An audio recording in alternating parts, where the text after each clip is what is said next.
আমরা ছাড়বো না মমতা ব্যানার্জিকে, আমরা ছাড়বো না।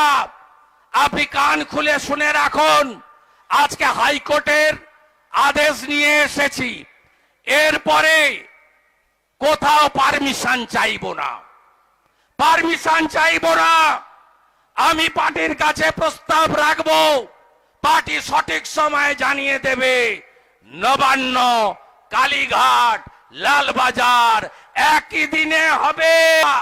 মা বোনেদের মশাল হাতে, মোমবাতি হাতে, প্রদীপ হাতে, আলপনা এঁকে, জাতীয় পতাকা নিয়ে জাস্টিস জাস্টিস বিচার চাই, শাস্তি চাই, এই আওয়াজে কেঁপে গেছিলেন মমতা ব্যানার্জি। তাই দৃষ্টি ঘোরানোর জন্য যত রকমের অপকর্ম করা যায়, যত রকমের বদমাইশি করা যায়, যত রকমের তার ছলা কলা রাজ্য সরকারকে ব্যবহার করা যায়, সব কাজ তিনি করেছেন। আজকে মুখ্যমন্ত্রীর বাড়ির কাছে এসে হাইকোর্টের নির্দেশে ভারতীয় জনতা পার্টি জানতে চায়, মাননীয় পুলিশ মন্ত্রীর কাছে অভিজিৎ মন্ডল গ্রেপ্তার হলো, তিনি কে? টালা থানার ওসি। ফরওয়ার্ডিং লিখলো সিবিআই, ফরওয়ার্ডিং এ কি লিখলো? পুলিশ, কলকাতা পুলিশ, তারা এভিডেন্স ডিস্ট্রয় করেছে।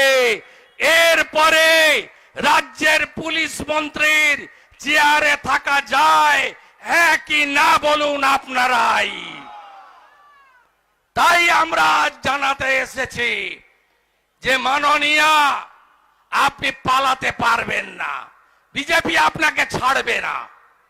আমাদের রাজ্য সভাপতি রাজ্যে সিদ্ধান্ত অনুযায়ী 16 তারিখে ধর্মতলা থেকে একাধিক কর্মসূচির ডাক দিয়েছেন। কর্মসূচি চলছে। মহিলা মোর্চার বোনেরা, দিদিরা, মায়েরা ঝাড়ু হাতে, শঙ্খ বাজিয়ে, গঙ্গা জল নিয়ে এই অপবিত্র করে দেওয়া থানাগুলিকে পবিত্র করেছে, শুদ্ধিকরণ করেছে। পথসভা চলছে, স্বাক্ষর সংগ্রহ চলছে। আমরা উৎসব বলি না, আমরা হিন্দু, আমরা পূজা বলি। আমরা পিতৃপক্ষে পুজো উদ্বোধন করি না, আমরা মাতৃপক্ষে মায়ের বন্দনা করি, আমরা দেবী দুর্গার বন্দনা করি। আমরা মমতা ব্যানার্জির মতো তথাকথিত সেকুলার, ওই বিকাশ ভট্টাচার্য, সুবোধ সরকারদের মতো সেকুলার সাজার জন্য রাস্তায় দাঁড়িয়ে গোমাংস ভক্ষণ করে নিজেকে সেকুলার বলি না। আমরা হিন্দু, আমরা ভারতীয় সংস্কৃতি, সনাতন সংস্কৃতি মেনে আমরা মহালয়ায় তর্পণেও যাব, আমরা মহাষষ্ঠীর বোধন করব, কলা বৌর স্নানও করব, আমরা অষ্টমীর দিন পুজো সংকল্প করব, মায়ের কাছে প্রার্থনাও করব, অভয়ার জন্য প্রার্থনা করব, সিঁদুরও খেলব, বিসর্জন হবে পঞ্জিকা এবং শাস্ত্র মতে। কিন্তু ভারতীয় জনতা পার্টির কর্মীরা গোটা রাজ্যে হাজারেরও বেশি জায়গায় অভয়া মঞ্চ তৈরি করে স্বাক্ষর সংগ্রহ করবে। দফা এক, দাবি এক, একটাই দাবি।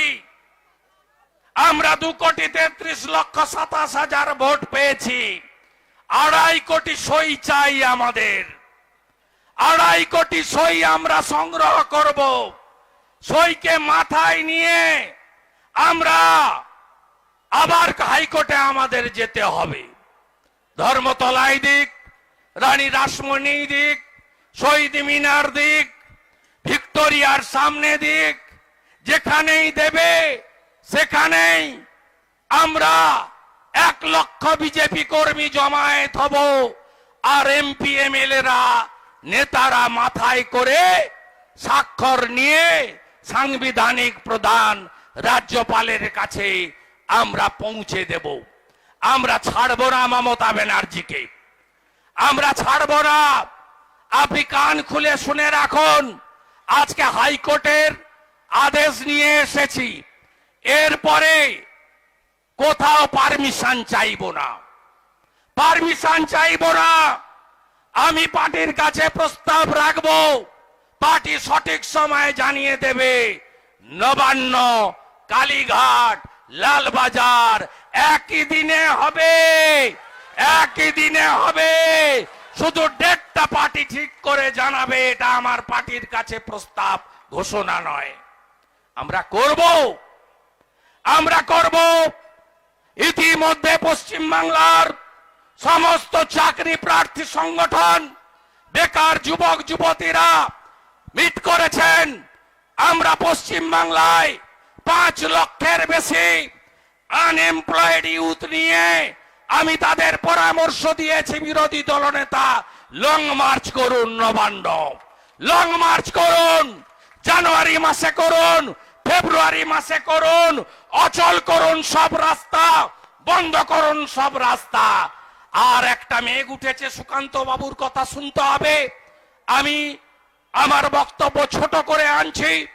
আমি আর একটা কথা বলবো, আরজি করের ঘটনা ভোলার নয়, বড় ইস্যু। বাংলাদেশের হিন্দুদের উপর অত্যাচার, এটা কি ভুলে গেছেন আপনারা? ভুলে গেছেন? গত 3 দিনে কি হয়েছে বাংলাদেশে? গতকাল ঢাকার উত্তরাতে মিছিল করে বলছে পুজো হতে দেব না। এত বড় সাহস! হিন্দু ছাত্র ছাত্রীদের বলছে হিজাব পরে আসতে হবে, এত বড় সাহস! এক মৌলবী বাংলাদেশের জামাতের নেতা বলছে হিন্দু দোকানে চুল দাড়ি কাটবেন না, মিষ্টি কিনবেন না। বাংলাদেশ বলে নয়, আমরা এপার আর ওপার, ওখানে 17 কোটি লোক, 2 কোটি হিন্দু, এখানে 11 কোটি, আমরা 7.5 কোটি। ভারতবর্ষে 100 কোটি হিন্দু। হিন্দুদের বাঁচার লড়াই, বাংলাদেশের হিন্দুদের সঙ্গে আমরা আছি, আমরা আছি। আজকে বাংলাদেশে যা করছে, কালকে পশ্চিমবঙ্গে তাই করবে। ছাড়বো না মমতা ব্যানার্জিকে, ছাড়বো না মমতা ব্যানার্জিকে। নদিয়ায় পূজা বন্ধ করেছে, মালদায় পুজোর গেট, ইলেকট্রিকের গেট বন্ধ করেছে, সরবেড়িয়ায় মূর্তি ভেঙেছে। ছাড়বো না মমতা ব্যানার্জিকে, ছাড়বো না মমতা ব্যানার্জিকে। জয় শ্রীরাম।